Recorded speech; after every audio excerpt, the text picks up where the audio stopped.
I just came back from the Arctic, and I have to say it was the most profound experience of my life. I'm not sure what it was about the Arctic, but it was a real visceral, guttural feeling about the people, the landscape, the scale of the landscape, the camaraderie, the fun. I think there's a lot of lexicons being used, and a lot of metaphors being used, and a lot of issues like global warming or climate change. And as a past news reporter, I wanted to go and see this myself. I wanted to observe firsthand what the Arctic was all about, instead of having this pre-digested information coming from newspapers and television. So I think my primary objective was to go and just to observe and to record, because I think the Arctic is diminishing, there's no doubt about it. And over time we will lose a sense of the landscape, or the sense of the Inuit culture, or the sense of the pure experience, the adventure of going to the Arctic. And so I thought that was really foremost in my mind. I hope I see a polar bear, but if I don't, baby, I don't care. I would settle for a ring seal,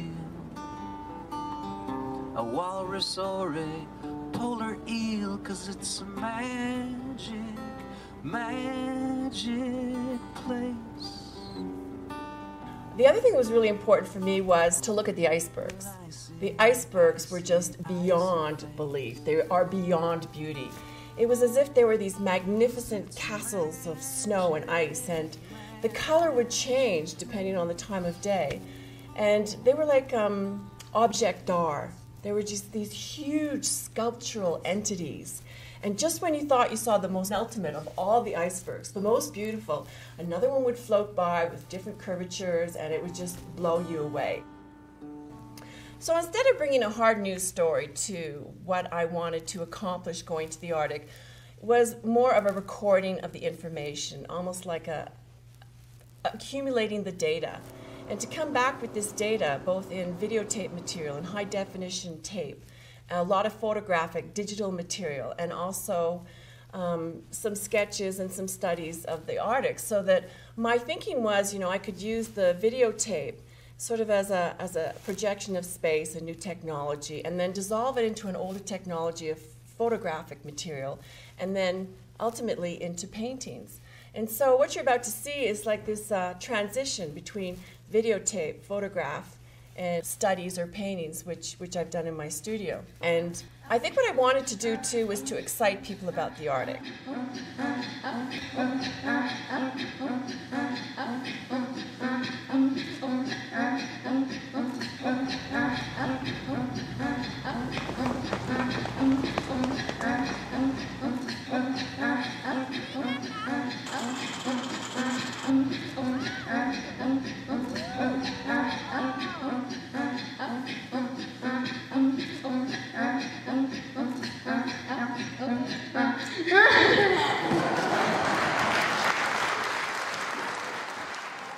There's only two seasons. There's August and winter.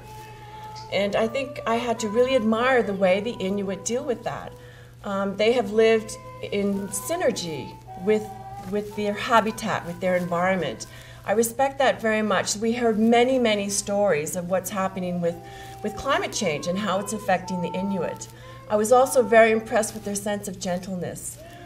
Living in such a very harsh environment, they cannot afford disagreement. They cannot afford not to get along. They do not operate as we do in our society, totally like egocentric. They're far more community-oriented, and they operate more on a consensual basis.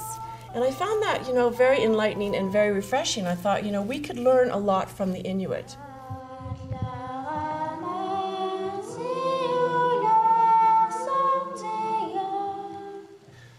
I'm a social scientist and an artist, so my basic instinct was to go to the Arctic to observe. I think it's very important to have this sort of longitudinal documentation of the Arctic. I think not just for the experience of it, but for the aesthetics of it, and for also the environmental effects of it.